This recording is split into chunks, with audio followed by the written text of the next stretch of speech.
Alhamdulillah wassalatu wassalamu ala Rasulillah wa ala alihi wa sahbihi wa man wala. Allahumma aslih ummata Muhammadin sallallahu alaihi wasallam wa farrij an ummati Muhammadin sallallahu alaihi wasallam warham ummata Muhammadin sallallahu alaihi wasallam wa anshur wahfaz wa aid nahratal watani fil alamin bihaqqi Muhammadin sallallahu alaihi wasallam wa amir nahratal watan ad-diniyatal islamiyyah ala madhhabi ahli sunnati wal jamaati ala madhhabi syafi'i بحق محمد صلى الله عليه وسلم أما بعد حضرة الكريم فضيلة الشيخ أحمد فاروق حفظه الله تعالى وبجانبه Syekh Ala Muhammad Usman hafizahumullah ta'ala. Beliau-beliau ini masih muda-muda semua, alhamdulillah. Doktor Ahmad Farouk, Doktor Ala Muhammad Usman Malis. Alhamdulillah wa syukrulillah, pada hari ini kita lagi-lagi alhamdulillah mendapat keberkahan yang luar biasa. Hudur amamana, yang hadir di hadapan kita ini ulama Al-Azhar Asy-Syarif. Ya, beliau-beliau ini semuanya ulama Azhar. Ya, beliau-beliau sama seperti guru-guru kita, masyayikh-masyayikh kita yang khiriji, yang tamat di Al-Azhar Asy-Syarif di Mesir Al-Qahirah. Beliau saat ini tinggal di Mataram. Ya, satunya beliau ditugaskan oleh Al-Azhar Asy-Syarif untuk jadi dosen di Stein, satunya lagi mengajar di Mandua Mataram. Ya, beliau ini Mandua Mataram, yang Ahmad Farouk, Syekh Ahmad Farouk di Stein Mataram. Alhamdulillah ala kulli hal. Ahlan wa sahlan ya sayyidi, ya syaikhi. Ahlan, hadzal mahal markazul awwal lintisyaril ilmi binahdatil watan. Muassisu Jam'iyah Nahdlatul Watan al-Maghfurlah Maulana Syekh Zainuddin Abdul Majid Al-Ampanani. Naam, qabrahu amamana. Insyaallah nazuru ba'da dars insyaallah. Wa ahlan wa sahlan bi qudubikum, nasuruna wa tasharrafna bi hudurikum. Alhamdulillah, hadzal mahal nafahat wa barakat bi nuzuli wa huduri wa julus al ulama mislakum ya sayyidi. Alhamdulillah, min zamanil qadim jaa ila hadzal mahal من علماء مكة، علماء مدينة، علماء الحجاز، علماء مصري، علماء ما شاء الله. جاء حبيب عمر، وقديما جاء شيخ زكريا بيلا، سمعتم شيخ زكريا بيلا من مكة.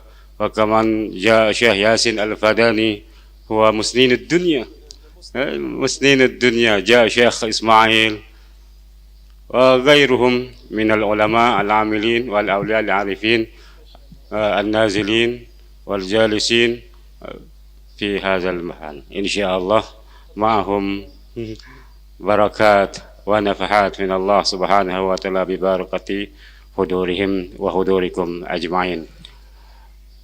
وهذا الطلاب والطالبات اليوم أيام الإجازة عشان كده قليل.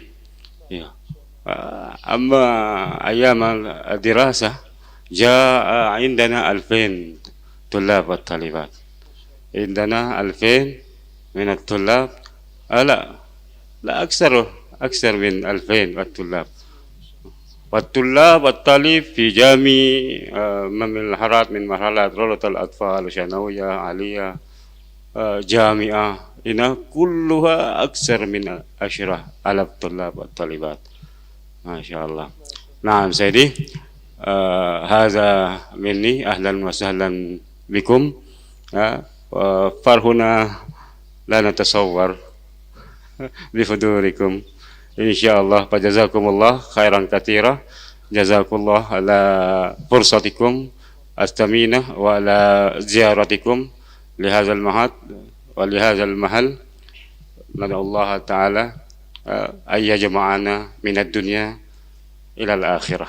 جمعنا الله تعالى مع العلماء العاملين والأولياء العارفين يا في دار قراره الجنة النعيم إن شاء الله، إن شاء الله تعالى. ونستفيد من حضراتكم الشيخ فاروق والشيخ آلاء، نستفيد من كلامكم ومن حضراتكم كلمات أو كلمتين تتطول ما في مشكلة.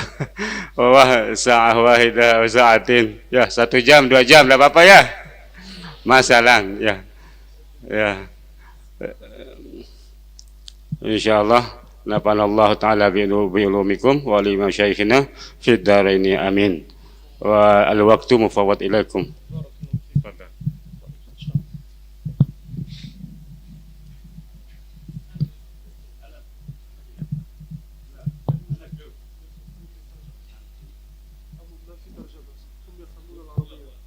ترجمة ترجمة قليل. أبغى يتحدث باللغة العربية سهلة. لا لا ما يفهمون. طيب دكتور عبد الصبر، نريد مجموعة من الصور، 5 6 صور وفيديو لمدة دقيقتين. تمام؟ الصور تصوير الطلاب. مجموعة للصور للطلاب. أنت ترسلها لي بالفيديو بعدين. السلام عليكم ورحمة الله وبركاته.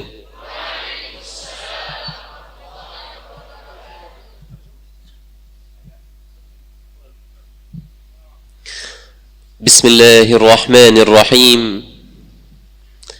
الحمد لله رب المشارق والمغارب، خلق الإنسان من طين لازب، وجعله نطفة بين الصلب والترائب، وجعل منه الأبناء والأقارب، تلطف به فنوع له المطاعم والمشارب، حمله في البر على الدواب وفي البحر على القوارب. نحمده حمد الراغب في العطاء والطالب، ونعوذ بنور وجهه العظيم من شر العواقب، ونشهد أن لا إله إلا الله القوي الغالب، ونشهد أن محمدا عبد الله ورسول الواهب. وبعد، فلله الأمر من قبل ومن بعد، طبتم وطاب ممشاكم وتبوأتم من الجنة مسكنا. ونسأل الله عز وجل الذي جمعنا في هذا اللقاء الطيب المبارك أن يجمعنا في الآخرة في جنته وفي مستقر كرامته، إنه ولي ذلك والقادر عليه سبحانه.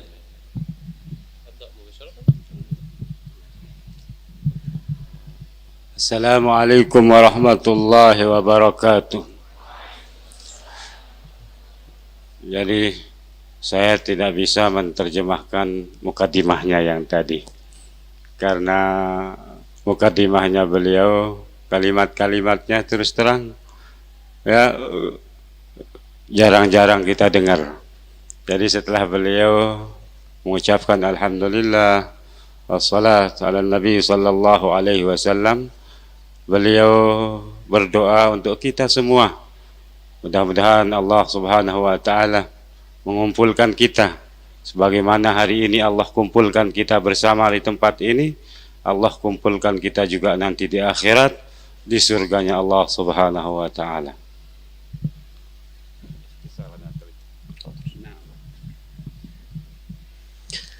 اعلموا أيها الشباب أن العلم شرف، وأن الله تعالى يرفع العلماء، فلتعملوا على أن تكونوا من هؤلاء العلماء. يرفع الله الذين آمنوا منكم والذين أوتوا العلم درجات.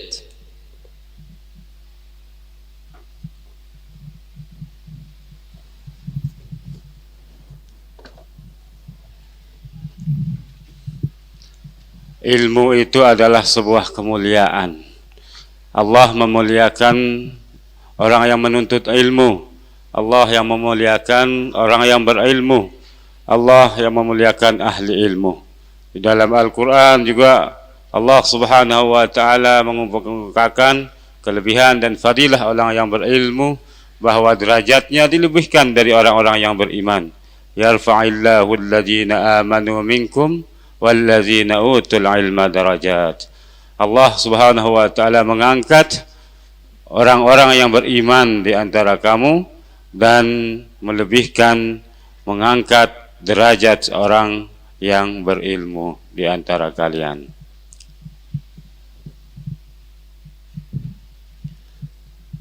وأنتم أيها الأحبة الكرام تقدمون على مرحلة العطلة، وهذه العطلة تحتاج منكم إلى تخطيط لتروا ما الأشياء التي تنقصكم، ما الأشياء التي تلزمكم، فلا تضيعوا أوقاتكم كلها في اللهو واللعب، بل استثمروا أوقاتكم، فالوقت هو الحياة. إذا ذهب المال قد يعوض، إذا مرض الإنسان قد يشفيه الله تعالى بعد ذلك، أما إذا ذهب الوقت فإنه لن يعود، وهذه خصيصة من خصائص الوقت، فاغتنموا أوقاتكم. Di antara hal-hal yang perlu dan penting untuk kita perhatikan, terutama kita yang sedang menuntut ilmu ini, adalah kita harus memperhatikan al-waktu. Waktu jangan biarkan berlewat begitu saja. Waktu ini adalah mahal, waktu ini sangat berharga. Ketika waktu itu berlalu tanpa kita isi dengan hal-hal yang bermanfaat, kita akan menyesal karena waktu itu tidak akan bisa kembali, tidak akan bisa diputar.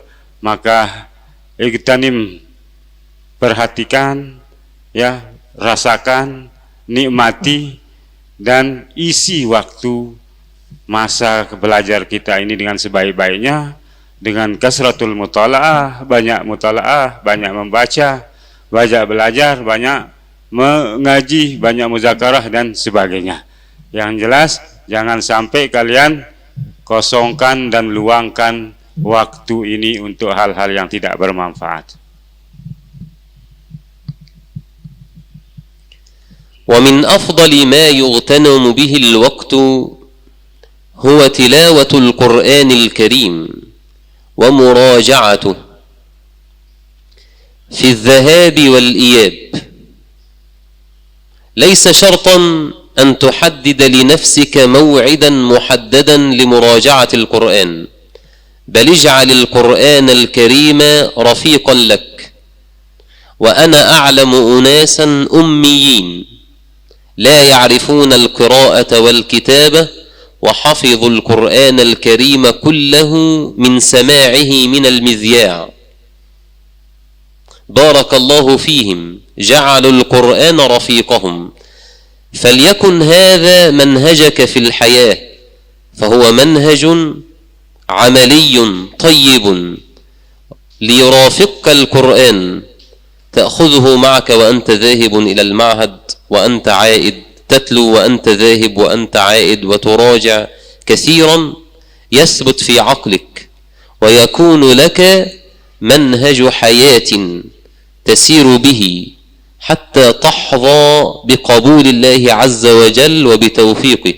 فمن كان القرآن رفيقه وعمل به فتح الله تعالى له من فتوح العارفين.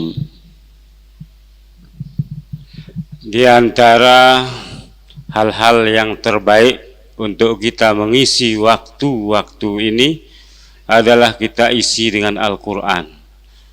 Isi dengan Al-Quran maknanya kita qiraat, baca Al-Quran, belajar Al-Quran, belajar tafsirnya, ya, muzakarah tentang Al-Quran, mengulang-ulang ayat-ayat Al-Quran.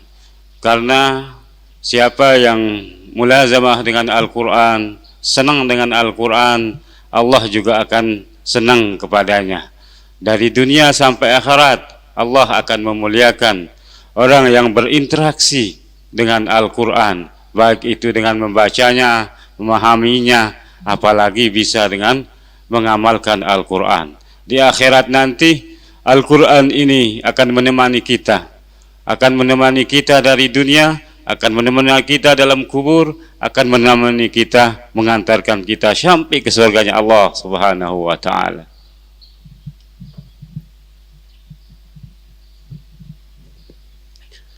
كما يجب عليك أخي الحبيب أن تتدبر آيات هذا الكتاب الكريم، لا تكن تلاوته مجرد ترديد لك فقط، بل عليك أن تتدبر وتعقل.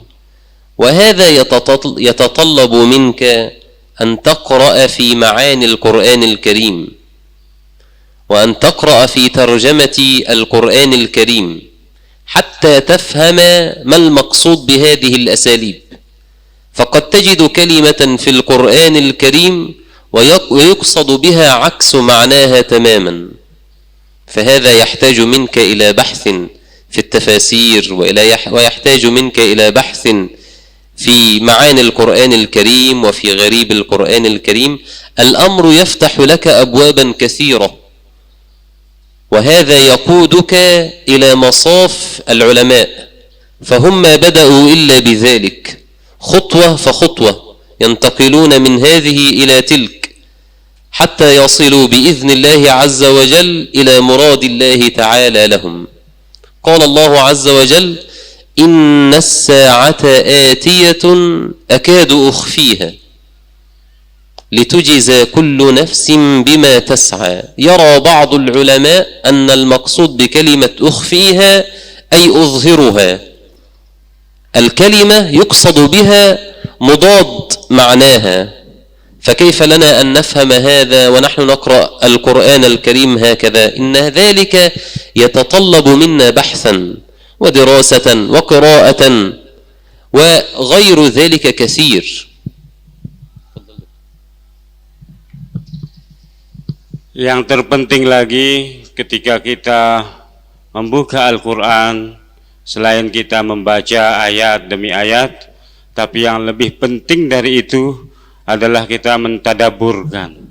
Kita tadabur, kita renungi, belajar memaknai, belajar mengambil apa isi dari Al-Quran itu, sehingga kita bisa faham satu demi satu, ayat demi ayat, sedikit demi sedikit. Dalam Al-Quran Allah Subhanahu wa ta'ala berfirman, inna sa'ata atiyatun, akadu ukhfiha, inna sa'ata atiyatun, sungguhnya sa'ah yaumul qiyamah, kiamat itu atiyatun, pasti akan datang, ya, pasti akan datang. Kalau di dalam Al-Quran menyebut kiamah kadang pakai fi'il madhi, iqtarabatis sa'ah, itu litahqiq, karena pasti kiamat itu akan datang. Dan kiamat itu sekalipun jauh, tidak ada yang jauh, kullu atin qarib, semua yang akan datang itu dekat. Kiamat itu sekalipun masih beberapa tahun, beberapa ratus tahun, tapi itu semua maknanya dekat, karena pasti akan datang. Begitu juga ajal kita. Ajal kita pasti, kita ini semua sudah dekat dengan ajal. Pasti ajal kita, tapi kapan waktunya, tidak ada yang tahu. Jadi as-sa'ah dirahasiakan oleh Allah Subhanahu wa ta'ala. Allah merahasiakannya untuk apa? Supaya kita tetap sebagaimana Allah merahasiakan mati, agar kita selalu bersedia, agar kita selalu siaga, mengisi waktu-waktu ini dengan segala amal kebaikan untuk mempersiapkan diri menghadapi maut dan menghadapi yaumul qiyamah. لا أقول لكم اشغلوا أوقاتكم كلها في العطلة بالعلم وبالقرآن وبحديث النبي الكريم صلى الله عليه وسلم، ولكن نوعوا في أوقاتكم ليكن لكم نصيب من اللعب، وليكن لكم نصيب من الترفيه ومن الترويح عن النفس، شريطة ألا يزيد مقدار هذا الترويح عن حده، فعلينا بالاعتدال وعلينا بالتوسط. هذا حنظلة كان يجلس مع الحبيب النبي صلى الله عليه وسلم، فيذكرهم رسول الله صلى الله عليه وسلم بالله رب العالمين وبالدار الآخرة، فيذهب إلى بيته فيتغير الحال، يكون مع النبي صلى الله عليه وسلم وقلبه منشغل بذكر الله وبطاعته، فيعلو إيمانه، ثم يعود إلى بيته فيضحك ويلعب ويلهو، فيشعر أن قلبه قد تغير، فيشكو ذلك إلى النبي صلى الله عليه وسلم، فيقول صلى الله عليه وسلم: والذي نفسي بيده لو تدومون على ما تكونون عندي وفي الذكر لصافحتكم الملائكة على فرشكم وفي طرقكم، ولكن ساعة وساعة. استمعوا إلى الحديث: والذي نفسي بيده لو تدومون على ما تكونون عندي وفي الذكر لصافحتكم الملائكة على فرشكم وفي طرقكم، ولكن ساعة وساعة. Tidak saya mengatakan kepada kalian bahwa kalian harus menggunakan waktu ini untuk belajar saja, mengaji, tadarus dan sebagainya. Dalam waktu yang 24 jam itu harus kita sediakan ada waktu kita untuk rehat, waktu untuk istirahat, waktu untuk main, ya, waktu untuk tanazzah. Akan tetapi jangan sampai waktu yang 24 jam itu yang kita pergunakan untuk main-main lebih banyak daripada kita pergunakan untuk lil akhirah, limaslahatina mashatil akhirah, baik itu kita untuk isi dengan belajar, untuk ibadah dan sebagainya. Nah, untuk waktu yang sekian lama berputar ini, ada sedikit waktu yang kita sediakan untuk istirahatnya badan kita, istirahatnya mata kita, istirahatnya tangan kita dan sebagainya. Sebagaimana Sayyidina Hanzalah, salah seorang sahabat Rasulullah sallallahu alaihi wasallam, beliau mengatakan, ketika saya kumpul bersama Rasulullah sallallahu alaihi wasallam, iman saya bertambah, pengingatan saya kepada Allah Subhanahu wa taala semakin bertambah, dan saya selalu ingat kepada Allah Subhanahu wa taala. Tetapi setelah saya pulang ke rumah, bertemu dengan keluarga, bertemu dengan anak istri, kadang-kadang hati saya berubah, kadang-kadang bisa berubah dari keadaan sebelumnya. Ketika bersama Rasulullah selalu ingat dengan Allah, ketika di rumah tidak bersama Rasulullah sallallahu alaihi wasallam, kadang ada waktu yang lupa terhadap Allah Subhanahu wa taala. Beliau mengadu kepada Rasulullah sallallahu alaihi wasallam. Mengadu kepada Rasulullah sallallahu alaihi wasallam, "Kenapa saya bisa begini wahai Rasulullah?" Apa katanya Rasulullah sallallahu alaihi wasallam? Al-hadis,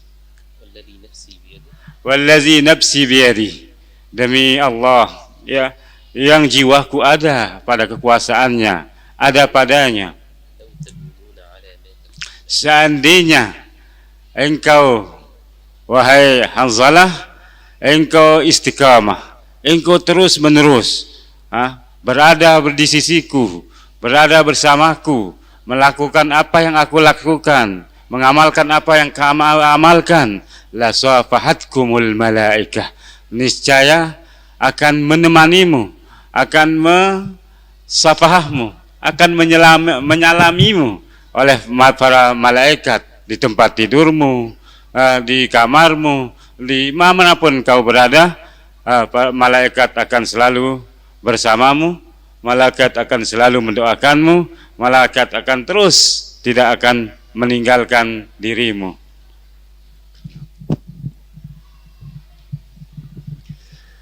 ولكن ساعة وساعة، ساعة لنفسك، والمقصود بالساعة هنا وقت لنفسك ووقت لربك. وقت لنفسك تروح فيه عن نفسك، ووقت لربك بعد أن تروح عن نفسك تستطيع أن تقبل على العبادة منشرح الصدر طيب النفس. أما إذا قضى الإنسان وقته كله في العبادة فإنه قد يشعر بالملالة والسآمة، لذا وجب توزيع الأوقات، وقت لنفسك، وهذا الوقت الذي تقضيه مع نفسك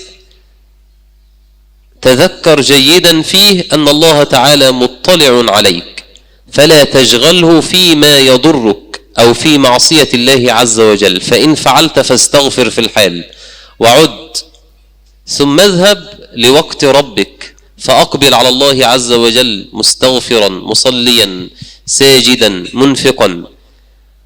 لكن وقت نفسك لا تشغله إلا في الطاعة، روح عن نفسك، شاهد الشاشات المختلفة ولكن شاهد البرامج الهادفة، العب ما شئت ولكن شيء ليس فيه ضرر لك، افعل شيئا ليس فيه ضرر لك، شيء ليس فيه مخالفات شرعية، هكذا، وهو لنفسك ولكن فيما لا يغضب الله عز وجل، حتى تستطيع أن تقبل على ربك منشرح الصدر طيب النفس حسن العبادة، فيتقبل الله تعالى منك عبادتك ويوفقك بعد ذلك إلى كل خير إن شاء الله.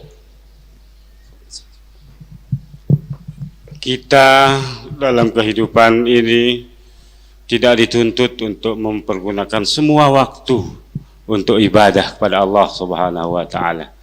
Tapi sebaik-baiknya kita harus bisa membagi waktu untuk diri kita, waktu untuk Allah Subhanahu wa taala. Ada saat untuk diri kita, ada saat untuk Allah Subhanahu wa taala.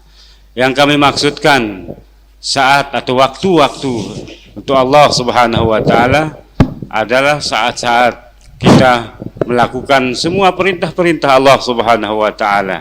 Minal mafrudat, misalan kita salat, berzikir, berdoa, lakukan puasa dan sebagainya. Semuanya merupakan perintah-perintah Allah Subhanahu wa taala yang kita laksanakan, yang kita imtisalkan untuk mardatillah, meraih keridhaan Allah Subhanahu wa taala. Waktu li nafsik, waktu untuk diri kita sendiri. Waktu untuk diri kita sendiri, kita ini seorang manusia. Ya, seorang manusia, Nabi juga seorang manusia. Perlu istirahat, butuh istirahat, bukan seperti para malaikat. Yang di antara para malaikat ada yang ditugaskan untuk sujud ila yaumil qiyamah. Ada yang kerjanya ruku ila yaumil qiyamah. Walakinnal bashar, akan tetapi kita ini manusia, ada yang waktu yang perlu untuk kita pakai istirahat. Sehingga setelah kita istirahat, kita bisa bangkit kembali, sehat kembali untuk melaksanakan tugas-tugas dan kewajiban kita sebagai hamba Allah Subhanahu wa taala. Sehingga ketika kita, walaupun kita ambil waktu untuk diri kita, waktu untuk istirahat, tetap kita harus berada di dalam rambu-rambu. Tidak boleh kerjaan kita yang bukan lillah, yang untuk diri kita, kerjaan kita yang sehari-hari, misalnya tanazuhnya kita, misalnya main-mainnya kita, tidak boleh main-main dengan sesuatu yang dilarang Allah Subhanahu wa taala. Tetap pada garis, tidak boleh kita garis larangan-larangan, langgar larangan-larangan Allah Subhanahu wa taala. أخي الكريم، أختي الكريمة، علينا أن نتخذ لنا رفاقا وأصدقاء يذكروننا بالله تعالى وباليوم الآخر. احرص على اتخاذ الصاحب الصديق الصالح الذي يذكرك بالله تعالى، وانأ بنفسك عن صحبة الصديق الذي يشغل نفسه باللهو عن ذكر الله وعن الصلاة. فالصاحب المخلص خير لك في حياتك وبعد مماتك، والصاحب السوء حذرنا منه الرسول الكريم صلى الله عليه وسلم. قال النبي الكريم صلى الله عليه وسلم في حديث له معناه: مثل الجليس الصالح والجليس السوء كحامل المسك ونافخ الكير. فحامل المسك إما أن يحذيك، وإما أن تبتاع منه، وإما أن تشم منه ريحا طيبة. ونافخ الكير إما أن يحرق ثيابك، وإما أن تشم منه ريحا خبيثة. صديقك الصالح مثل حامل المسك، مثل الذي يحمل الورود، إما أن يضع لك شيئا تشمه فتستفيد، إما أن تشتري منه، وإما مجرد أنه يمر عليك فتشم منه ريحا طيبة، فهو في كل حالاته ينفعك. أما الصديق السيء فهو كالحداد الذي يعمل في الحديد والنفخ والنار ولا نعيب المهنة، فالمهنة شريفة. وقد كان سيدنا داود عليه السلام يصنع الدروع: ولقد آتينا داود منا فضلا يا جبال أوبي معه والطير وألنا له الحديد. ولكن المقصود ما يترتب على الصحبة. ما الذي يترتب على صحبة السيء؟ مثل الحداد في ماذا؟ وليس مثل الحداد، هذا تشبيه مقيد. مثل الحداد في ماذا؟ الصاحب السيء في أنك حينما تقترب منه قد تحترق ثيابك، وبالبسيط قد تشم منه ريحا خبيثة، فهو في كل أحواله يضرك. أما الصديق المخلص الصالح الذي يذكرك بالله، الذي يذكرك بحق الوالدين، فإنه ينفعك دائما، فلتحرص على صحبته ولتنأى بنفسك عن صحبة الأشرار. Selanjutnya mereka mengingatkan kepada kita semua, di dalam kita bergaul, ya, bermasyarakat, berteman, itu kita harus pilih-pilih. Harus cari teman yang baik. Teman yang baik adalah teman yang mengingatkan kita, yang membawa kita, mengajak kita untuk mengingat Allah Subhanahu wa taala, yang mengingatkan kita ketika kita lupa, ya, yang mengingatkan kita ketika kita lupa, bukan yang selalu membantu, yang selalu mengiyakan kita. Tapi teman yang baik adalah yang mengingatkan kita ketika kita lupa dan membantu kita menerus dan mensupport kita ketika kita ingat, membantu kita ketika kita berbuat baik dan mengingatkan kita ketika kita berbuat salah. Jadi teman yang baik itu akan bermanfaat bagi kita dari dunia sampai akhirat dan akan bermanfaat selamanya. Teman yang baik diumpamakan sebagaimana kehamilil miski, orang yang membawa misik, ya, orang yang menjual misik, orang yang menjual minyak wangi. Kalau kita berteman dengan penjual minyak wangi, kita hadir, datang ke tempatnya saja kita ikut menjadi wangi. Nah, apalagi kita ambil wangi-wangiannya, apalagi kita ambil minyak sengernya, kita akan jadi sengeh. milun sengeh.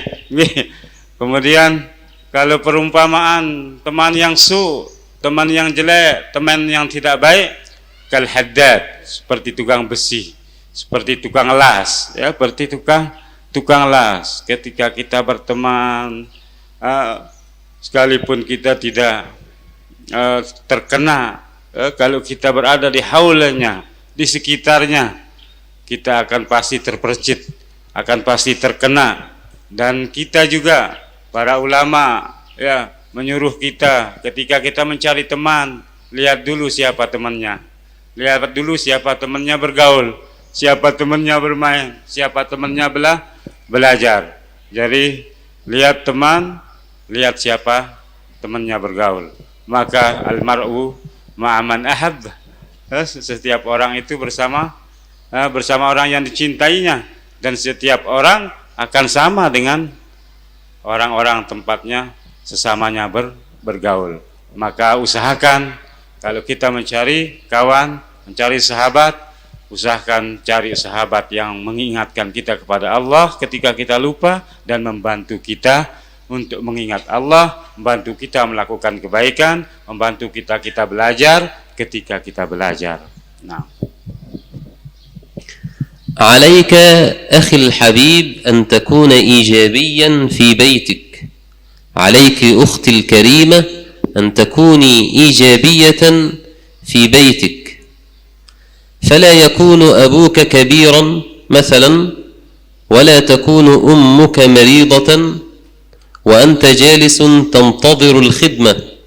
كلا، بل عليك أن تقوم بنفسك وأن تتعاون، وإن لم تكن تعرف فلتتعلم. هذا هو هدي حبيبنا النبي الكريم صلى الله عليه وسلم، كان في خدمة أهله، وهو من هو، لقد حظي بالشرف الأعلى في الدنيا والآخرة، وهو صاحب المقام المحمود. ورغم ذلك كان صلى الله عليه وسلم في خدمة أهله، كان يخدم نفسه ويخدم أهله، فإذا حضرت الصلاة خرج إلى الصلاة كأنه لا يعرف أهله. إذا حضر وقت الله فلا مجال للبشر، لكنه كان في بيته خدوما لأهله، مقيما على حوائجهم. وهذا يتطلب منك أن تعي ما الأمور التي تنقصك، ما الأشياء التي تلزمك. هكذا وأنت أختي الفاضلة عليك أن تكوني كذلك، عليك أن تقضي أنت لهم حوائجهم من الخارج ما أمكنك ذلك، لا يكلف الله نفسا إلا وسعها. وأن تتذكر دائما ما قام به من أعمال وما قام به من جهود في سبيل خدمتك وفي سبيل تيسير الحياة لك. عليك أن تتذكر ذلك جيدا، وأن تحاول جاهدا رد شيء من جميلهما. والإحسان إلى الوالدين باب عظيم نصل به إلى رضا الله عز وجل، فرضا الله من رضا الوالدين كما تعلمون. Beliau juga mengingatkan kepada kita semua, para tulab dan talibat harus mandiri. Kita harus mandiri. Ketika kita pulang ke rumah, misalnya dari pondok, di rumah, jangan kita mau disatu sama orang tua. Jangan kita mau diservis, dilayani sama orang tua kita. Bahkan kita sendiri yang melayani orang tua kita. Walaupun kita datang dari jauh, datang dari pondok, jangan sampai rumah kita duduk-duduk, nunggu dibuatin kopi, nunggu dibuatin makanan dan sebagainya. Pakaian kita kasih ibu kita cuci, jangan seperti itu. Akan tapi kita harus berusaha, kita hidup mandiri. Kita kerjakan apa yang bisa kita kerjakan. Ketika kita di rumah, yang laki-laki kalau tidak membantu orang tua, membantu bapak, ya kerjakan sesuatu yang bermanfaat, ya, kerjakan sesuatu yang ada manfaatnya untuk kita, bantu adik kita, bantu saudara kita bisa ngajar adik-adik kita, bisa melatih saudara-saudara kita, apa yang kita dapatkan di sini kita bawa ke rumah, kita praktikkan di rumah. Begitu juga untuk thalibat yang perempuan, bantu ibu memasak di rumah. Jangan santai-santai ya, mentang-mentang jadi tulab, jadi santri, pulang ke rumah tidak mau masak, tidak mau pegang kompor dan sebagainya. Jangan seperti itu. Bisa saja orang tua kita kadang kurang sehat ada di rumah, jangan kita paksakan beliau untuk melayani kita. Ketika kita berada di rumah, kita yang melayani mereka, kita yang berusaha melayani orang tua kita, melayani anak-anak saudara kita. Rasulullah SAW mengerjakan semua pekerjaan rumah dikerjakan oleh Rasulullah SAW. Bahkan beliau membantu Sayyidina Aisyah memasak, beliau menjahit pakaiannya sendiri kadang-kadang, ya. Begitulah Rasulullah SAW. Ketika azan tiba, beliau tinggalkan itu semua, beliau berangkat untuk melaksanakan salat, menunaikan salat seolah-olah mereka tidak mempunyai keluarga. Ketika beliau pergi untuk melaksanakan salat, memenuhi panggilan Allah Subhanahu wa taala, sebagaimana beliau isyaratkan kepada kita, ketika kita bekerja untuk dunia, beramal untuk dunia, kerjakan seolah-olah kalian hidup untuk selamanya, dan ketika kalian beribadah, kalian tidak ingat apa-apa kecuali Allah, kecuali kita akan mati, kecuali kita tidak bisa hidup untuk sampai hari esok. Nah,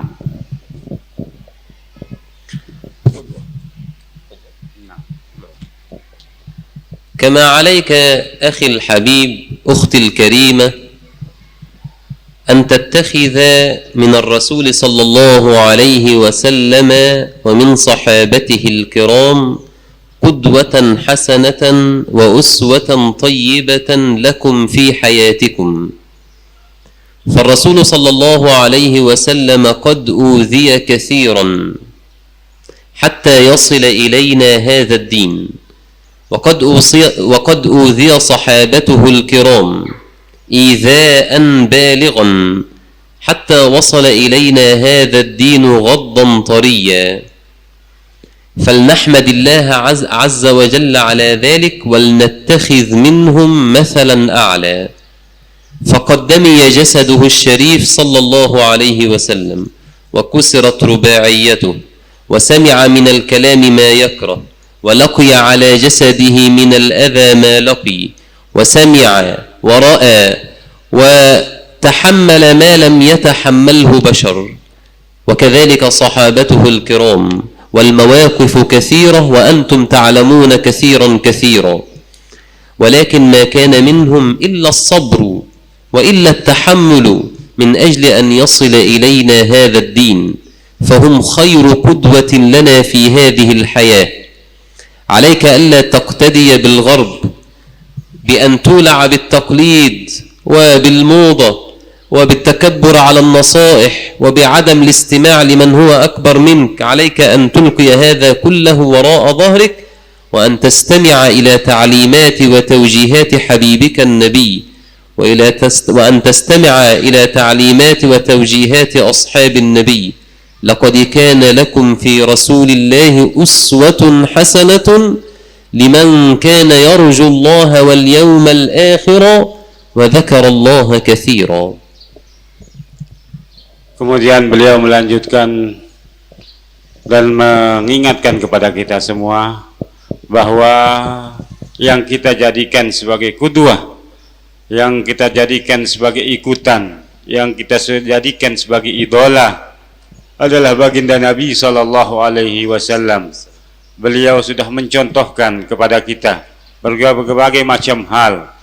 Rasulullah SAW di awal-awal dakwahnya beliau mendapatkan penyiksaan, mendapatkan pengolokan, sakit, sungguh sakit beliau, sakit yang beliau hadapi. Akan tetapi semua yang beliau dapatkan itu beliau hadapi dengan tenang, beliau hadapi dengan sabar, sampai ke hari ini agama dan ajaran ilmu-ilmu Islam yang sampai kepada kita tidak dibawa oleh Rasulullah SAW dengan gagah, dengan apa namanya, dengan santai-santai, ya, dengan tidak mendapatkan sesuatu yang menyakitkan, akan tetapi beliau dalam berdakwah menyebarkan ilmu-ilmu Islam, ya, kepada para sahabat, ya, kepada umat muslimin muslimat, beliau mendapatkan hal-hal yang tidak disukai oleh semua manusia. Mereka disakiti, mereka diolok-olok, mereka banyak hal-hal yang beliau dapatkan yang itu menyakitkan. Seandainya manusia biasa seperti kita, kita tidak akan mampu, kita tidak akan bisa, bahkan kita akan menyerah begitu saja. Akan tetapi Rasulullah Sallallahu Alaihi Wasallam bersama para sahabat, beliau menanggung, ya, semua sakit, derita yang beliau alami ketika beliau menyampaikan dan mendakwahkan agama Allah Subhanahu wa taala ini. Beliau semua hadapi dengan penuh kesabaran, sehingga sampailah apa yang diajarkan, apa yang diperintahkan Allah disampaikan sampai juga kepada kita pada hari ini. Itulah yang perlu kita contoh, yang perlu kita ikuti, bagaimana para sahabat Rasulullah Sallallahu Alaihi Wasallam dan apa-apa yang telah Rasulullah contohkan sebagai qudwah, uswatun hasanah bagi kita semua. وأنت تعلم أخي الكريم وأنت تعلمين أختي الكريمة أن للدعوة أهمية عظمى عند الله عز وجل لتدعو إلى الله عز وجل بالحكمة والموعظة الحسنة. ادع إلى سبيل ربك بالحكمة والموعظة الحسنة. ولك أن تدعو إلى الله عز وجل عبر وسائل التواصل الاجتماعي المختلفة، فتدعو صديقا لك في بلد أخرى وتتراسل معه وتخبره بسماحة هذا الدين وبتعاليمه السمحة.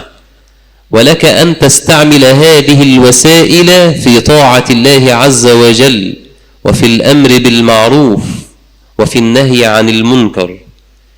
وبالدعوة إلى الله عز وجل يحصل الفلاح لك في الدنيا والفوز عند الله عز وجل في الآخرة. ولتكن منكم أمة يدعون إلى الخير ويأمرون بالمعروف وينهون عن المنكر وأولئك هم المفلحون. بل إن سبب خيرية هذه الأمة هو إيجابيتها ودعوتها إلى الله عز وجل وأمرها بالمعروف ونهيها عن المنكر. كنتم خير أمة أخرجت للناس تأمرون بالمعروف وتنهون عن المنكر وتؤمنون بالله. صدق الله العظيم. Dan ingatlah wahai para santri dan santriwati, bahwa ketika kita ingin sampai kepada Allah Subhanahu wa taala, itu bukanlah hal yang mudah. Ketika kita ingin sampai kepada Allah, mendapatkan ridha Allah Subhanahu wa taala, bukan hal yang gampang. Tapi kita dalam usaha kita tersebut akan mendapatkan ujian, akan mendapatkan derita, akan mendapatkan sakit. Begitu juga ketika kita berdakwah untuk menyebarkan agama Allah Subhanahu wa taala. Tetapi tetap kita dituntut untuk amar ma'ruf ini. Tetap setiap kita, masing-masing kita untuk amar ma'ruf nahi mungkar. Bagaimana Rasulullah mencontohkan kita untuk ketika kita berdakwah, hendaknya kita berdakwah dengan mau'izah hasanah, dengan kata-kata yang baik, nasihat-nasihat yang benar, kata-kata yang lembut, kata-kata dan kalimat-kalimat yang senang didengar oleh orang. didengar oleh tempat kita berdakwah. Sekata kalimat-kalimat yang tidak menyinggung, kalimat-kalimat yang menyebabkan orang senang, tenang ketika mendengarnya, sehingga ketika kita mengajak dia untuk kembali kepada Allah, untuk menuju Allah Subhanahu wa taala, mereka tidak sulit diajak, mereka akan gampang, mereka akan mudah, disebabkan karena cara kita mendakwahkan, mengajarkan kepada mereka dengan cara-cara yang lembut, cara-cara yang sopan, cara-cara yang tidak menyakiti, cara-cara yang tidak menyinggung perasaan mereka. Begitulah yang dicontohkan, yang dilakukan oleh baginda Rasulullah Sallallahu Alaihi Wasallam dalam dakwahnya beliau. Dan dakwah ini, hadirin sekalian, anak-anakku sekalian, dakwah dari sebagaimana kita dituntut untuk menuntut ilmu minal lahdi ilal mahdi, begitu juga dakwah amar ma'ruf nahi mungkar ini kita dituntut dari awal sampai akhir, sampai akhir hayat kita, sesuai dengan kemampuan kita. عليك أن يظهر في سلوكك دائما الرحمة والتسامح والعفو والصفح، وأن تنسى الأحقاد والأضغان، وأن تلقي هذه الأشياء وراء ظهرك ولا تلقي لها بالا.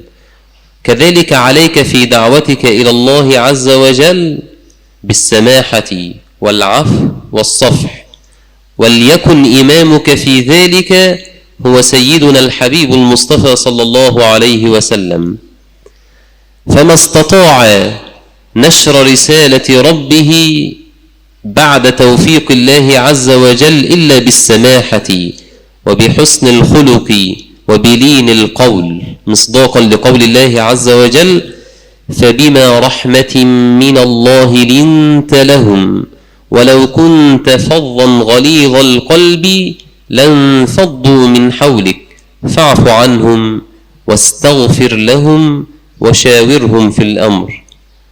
وكان في مقدور النبي صلى الله عليه وسلم أن يطلب من الله عز وجل أن يثأر له من معاديه، لكن لم تكن هذه أخلاق الحبيب محمد صلى الله عليه وسلم، بل كان خلقه العفو وكان خلقه الصفح كما جاء ذلك في الكتب التي كانت قبل الإسلام.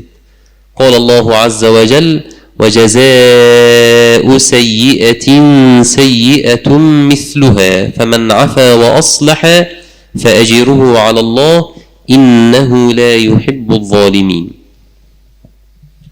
Beliau melanjutkan dan mengingatkan juga apa yang disampaikan tadi, bahwa kita ketika kita berdakwah pada Allah Subhanahu wa taala, berdakwah ila Allah Subhanahu wa taala, menyampaikan segala sesuatu tentang agama Allah kepada suatu kaum, kepada siapa saja, kemudian di sana sini mungkin kita mendapatkan hal-hal yang tidak baik, hal-hal yang tidak mengenakkan, maka kita yang berdakwah tersebut harus bersifat harus mengambil contoh Rasulullah SAW yang beliau selalu memaafkan, beliau selalu memberikan maaf kepada orang lain yang menyakiti beliau. Hendaknya terus kita dakwahi, terus kita lakukan perbaikan-perbaikan, terutama mereka yang menyakiti kita. Tidak harus kita lawan, tidak harus kita balas dengan menyakitinya juga. Akan tetapi kejelekan yang diberikan, yang dilemparkan, yang dilontarkan kepada kita, kita kebalas dengan kebaikan. Itulah yang dibuat dan dilakukan oleh baginda Rasul Sallallahu Alaihi Wasallam. Bahkan kalau kita lihat kisah Rasulullah Sallallahu Alaihi Wasallam ketika beliau di Taif, beliau dilempar oleh kaum Taif, orang-orang Taif melempar beliau, disuruh mereka kembali, disuruh Rasulullah kembali dan dikejar-kejar, dilempar, sehingga pada saat itu gigi beliau yang mulia ada yang patah. Malaikat Jibril turun untuk membantu Rasulullah Sallallahu Alaihi Wasallam. Ini aja di luar dari yang disebutkan tadi. Malaikat Jibril turun kepada Rasulullah Sallallahu Alaihi Wasallam menawarkan bantuan. Menawarkan bantuan. Maukah kau wahai Rasulullah, gunung yang ada di Taif ini saya angkat untuk melungkup, untuk melungkap beliau, melungkap mereka. Apa katanya Nabi? Saya tidak ya Jibril, innahum la ya'lamun, mereka itu tidak tahu, mereka tidak tahu. Jadi seperti itu, kejelekan tidak dibalas dengan kejelekan. Biarlah Allah yang membalas, ya, biar Allah yang membalasnya, karena pasti fajaza'u sayyi'atin sayyi'atun. Orang yang berbuat jelek pasti dia akan mendapatkan balasannya yang jelek pula, dekat, cepat ataulah lambat. Tidak perlu kita yang membalas, biarlah Allah yang membalas semua perbuatan-perbuatan jelek orang lain terhadap kita. Bahkan kalau ada orang yang benci, orang yang jahat sama kita, kita bersyukur, kita bilang alhamdulillah, pahalanya untuk kita, kejahatannya, dosanya untuk dia.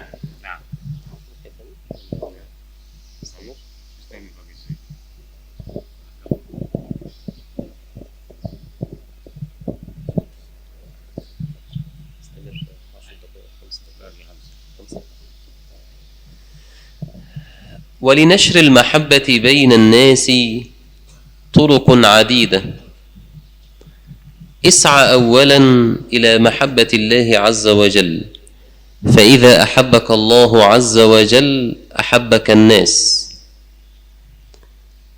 إذا أردت أن تحظى بقبول الآخرين فاسعى إلى إرضاء رب العالمين.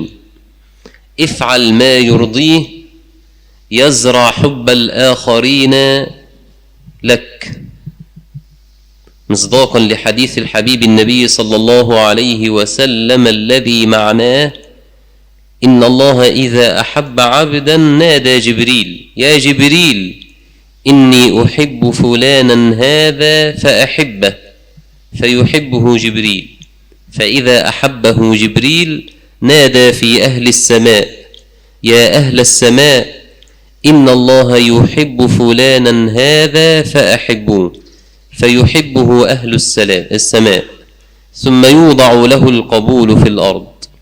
فإذا أردت أن يحبك الناس وأن تحظى بقبولهم فاسعى إلى إرضاء الله عز وجل. أؤمر بالمعروف، انهى عن المنكر، اصبر على ما أصابك، لا تمشي في الأرض مرحا، اغضض من صوتك، صل رحمك، افعل المعروف بكل أشكاله واترك المنكر بكل أشكاله. فمن أحبه الله زرع حبه في قلوب الناس أجمعين، بل وفي أهل السماء، وتلك مزية عظمى لا يشعر بحلاوتها إلا من رزقه الله إياها.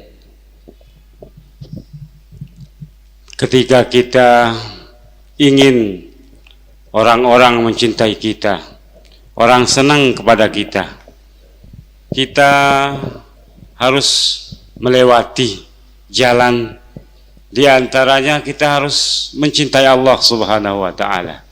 Kita berusaha untuk mendekatkan diri kita kepada Allah Subhanahu wa Ta'ala.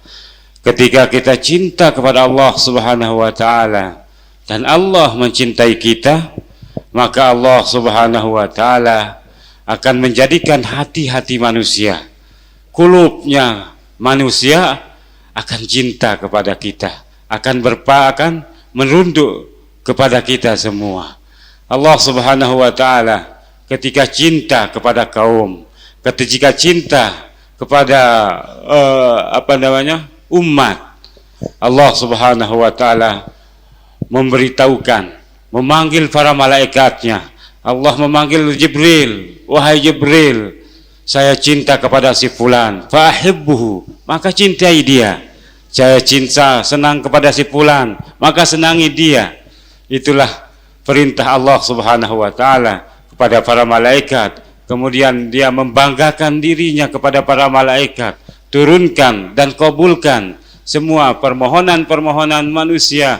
Saya mencintai si fulan, maka wahai para manusia, wahai hati-hati kulub orang-orang yang beriman misalnya, cintailah dia, senangi dia. Jadi ketika kita ingin orang mencintai kita, orang menyenangi kita, orang meridhoi kita, yang paling utama adalah kita mencari ridho Allah Subhanahu wa ta'ala. Ketika Allah meridhai kita, maka Allah juga akan menjadikan hati-hati manusia yang lain ridho kepada kita. Nah. ولنشر المحبة والسماحة بين الناس طرق عديدة، منها بسط الوجه وحسن الخلق، مصداقا لحديث النبي صلى الله عليه وسلم الذي معناه: إنكم لا تسعون الناس بأموالكم وليسعهم منكم بسط الوجه وحسن الخلق. بسط الوجه معناه أن تقابل أخاك بابتسامة رقيقة، أن يظهر منك الحسن، أن يظهر منك إفشاء السلام، أن يظهر منك حبك للخير للآخرين، أن تكون مقبلا على ما فيه نفع للآخرين نائيا عما فيه ضرر لهم. إنكم لا تسعون الناس بأموالكم، لا تستطيع أن تقدم هدية لكل الناس، لكنك تستطيع أن تبسط وجهك، تستطيع أن تصافح الناس، تستطيع أن تبذل لهم الكلمة الحسنى. وكل عبادي يقول التي هي أحسن إن الشيطان ينزغ بينهم إن الشيطان كان للإنسان عدوا مبينا. وتذكر دائما أن الشيطان يقف لك، لا يريدك أن تظهر الوجه الحسن ولا الكلمة الطيبة، فلتضع نصب عينيك قول الله عز وجل: الشيطان يعدكم الفقر ويأمركم بالفحشاء والله يعدكم مغفرة منه وفضلا والله واسع عليم. Untuk meraih kecintaan, untuk meraih senangnya kaum, senangnya orang terhadap kita, banyak jalan dan banyak cara. Di antara yang diterapkan, yang dicontohkan oleh Nabi SAW, kita harus berusaha untuk selalu bastul wajhi, wajah kita terlihat. Ketika orang melihat kita, orang senang. Ketika orang melihat kita, orang tidak takut. Bastul wajhi, wajah kita usahakan selalu berseri-seri. Kita harus menampakkan wajah senyum di depan setiap orang, di depan orang lain, dengan senyum yang menyenangkan, dengan senyum yang membahagiakan, dengan senyum yang membawa ketenangan, sehingga orang tidak menjauh dari kita. Allah Subhanahu wa ta'ala, Allah Subhanahu wa ta'ala lewat lisan yang suci Rasulullah SAW menganjurkan kita untuk intisyarus salam, untuk menyebarkan salam. Dan Allah Subhanahu wa ta'ala lewat lisan yang suci menyuruh kita untuk selalu ketika kita bertemu dengan kawan, bersalaman, bermusafahah satu sama lain. Itu semua tidak ada lain tujuannya kecuali untuk liziyadatil mahabbah, untuk menambah kecintaan kita pada sesama. Dan Allah Subhanahu wa ta'ala juga mengingatkan kepada kita bahwa syaitan itu adalah musuh yang besar, musuh yang nyata bagi kita manusia. Maka berusahalah untuk menjauhi dan meninggalkan syaitan. Syaitan itu membisikkan kepada kita, membisikkan kepada kita sesuatu yang hakikatnya itu tidak baik untuk diri kita, tapi syaitan membisikkannya dengan sebaliknya. Sesuatu yang mencelakai kita di akhirat, dibisikkan dengan sesuatu itu indah-indah, nikmat oleh si syaitan. supaya kita berpaling dari Allah, supaya kita mengikuti ajakan dan bisikan syaitan tersebut. Nauzubillah minasyaitonir rajim. Karena saya tidak hafal ayat yang dibaca, maka saya ambil kesimpulannya.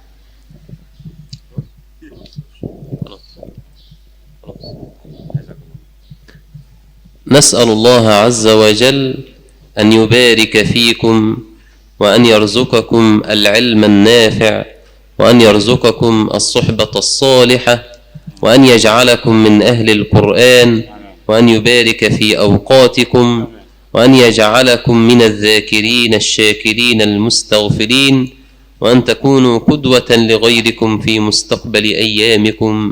نشكركم على حسن استقبالكم وعلى حسن استماعكم وسلام الله عليكم ورحمته وبركاته.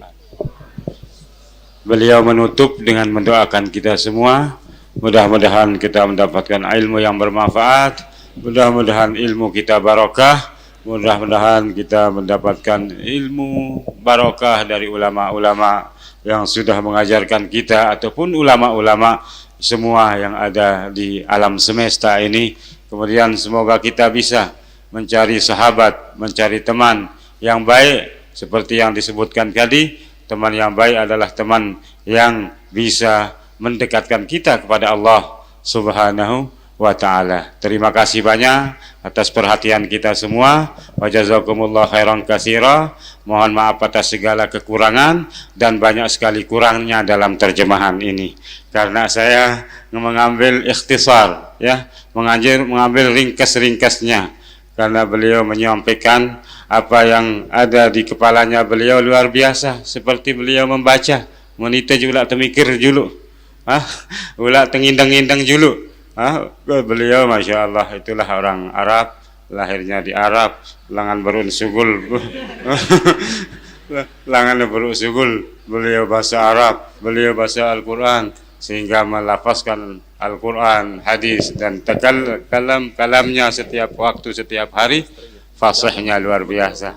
Tidak seperti kita ini yang ajam. Ya, nas'alullah ta'ala al-intifa, nas'alullah ta'ala husnal khatimah, wa nas'alullah ta'ala jama'ana Allah ta'ala مع عباده الصالحين مع عباده الذين أنعمت عليهم من النبيين والصديقين والشهداء والصالحين وحسن أولئك رفيقا. والسلام عليكم ورحمة الله وبركاته.